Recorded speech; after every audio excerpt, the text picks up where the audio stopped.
Trouvez l'équation d'une droite qui parallèle une autre droite. Donc, si j'ai deux droites que j'appelle D1 et D2 et on me dit que mes droites sont parallèles, je veux, sous la forme générale, l'équation de la deuxième droite.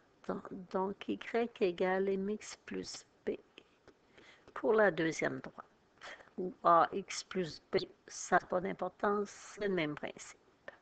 Le coefficient du x, que vous l'appeliez m ou a, c'est la pente qui se calcule en faisant y2 moins y1 sur x2 moins x1. Mais pour faire ça, j'ai besoin de 2 points sur ma droite.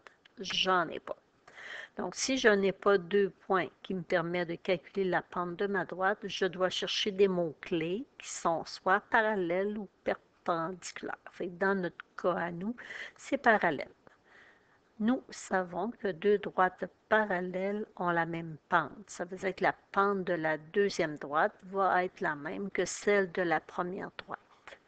Donc, quand on regarde la première droite, celle que j'appelle D1, ben, on remarque qu'on a 2 points sur cette droite-là. Donc, on va pouvoir aller calculer la pente de cette droite. Fait qu'on décide lequel point est x1, y1, lequel est x2, y2. Ça n'a pas d'importance pour le résultat final. Donc, première chose, on va aller calculer la pente de la droite donnée, donc de la droite D1. Sa pente, je vais l'appeler M1. En faisant y2 moins y1 sur x2 moins x1.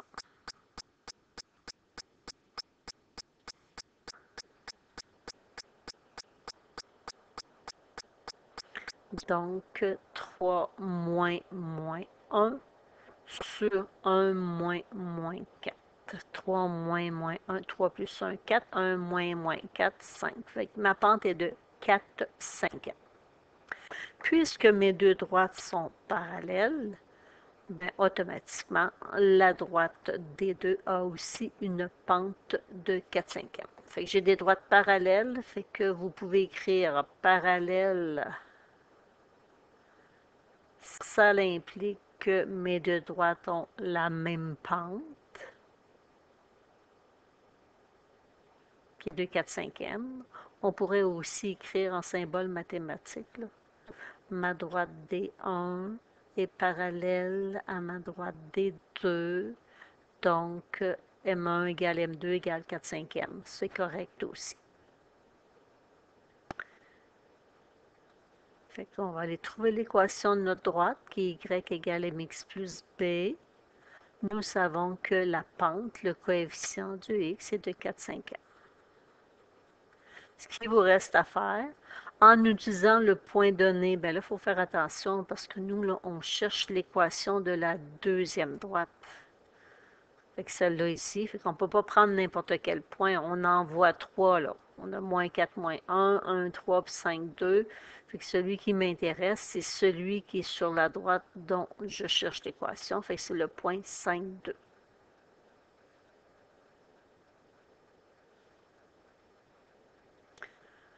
Je prends mon point 5, 2, j'ai une valeur en x et j'ai une valeur en y. Donc, on remplace y par 2 et le x par 5. Fait qu'on fait le calcul. 4 cinquièmes fois 5, ça donne 4 plus b. On va isoler, on fait moins 4 de chaque côté. Fait que mon paramètre b vaut moins 2. Fait qu'on a trouvé l'équation de la droite, y égale 4 cinquièmes x moins 2. C'est terminé, on a trouvé l'équation de la droite. Sauf que la question, c'était écrit sous la forme générale. Si on vous impose une forme, à la fin, vous avez à faire votre changement de forme. Donc, on va mettre l'équation égale à 0. On va faire moins y de chaque côté.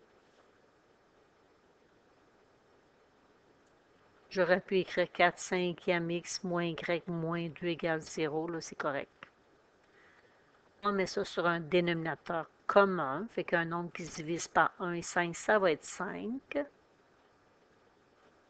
Fait que tous les termes de l'équation vont être écrits sur 5. Fait que le 0 est sur 1, on va faire fois 5. 0 fois 5, ça donne 0. Le 4x est déjà sur 5.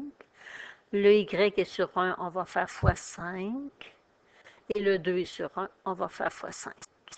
Fait qu'on laisse tomber le dénominateur. Fait qu'il reste 4x moins 5y moins 10 égale 0, qui est l'équation de ma droite sous la forme générale.